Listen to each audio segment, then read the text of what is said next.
Hindi sinanto ng mga kawatan ang compound ng isang simbahan sa Quezon City. Pati mga tansong tubo ng aircon doon ninakaw.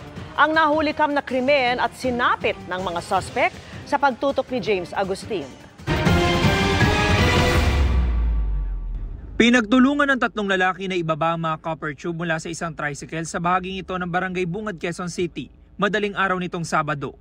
Inilagay nila ito sa gilid ng kalsada at saka inayos. Ang mga copper tube ninakaw pala nila sa compound ng isang simbahan. Sa CCTV kita ang isang lalaki na kinukuha ang mga copper tube ng air conditioning units.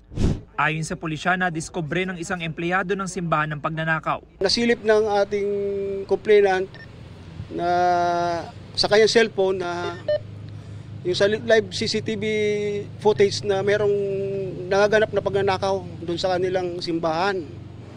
Bandang alas 2 ng umaga.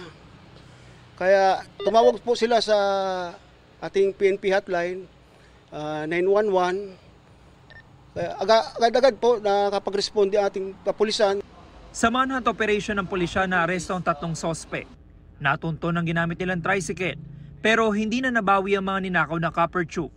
Inalam pa raw ng pulisya kung may grupong kinabibilangan ng mga sospek na ganito ang modus. Itong mga sospek, mayroong mga previous cases ng robbery, robbery akyat bahay, as violation ng 10591, yung barel. Yung isang suspect po natin, nahuli na rin siya sa section 11 ng 9165 ng anti-illegal drug. Itinanggi ng mga suspect na sangkot sila sa pagnanakaw. Hindi ko magagawa yun, pinaralan po ko ng mga pasero ko na hindi ko kilala.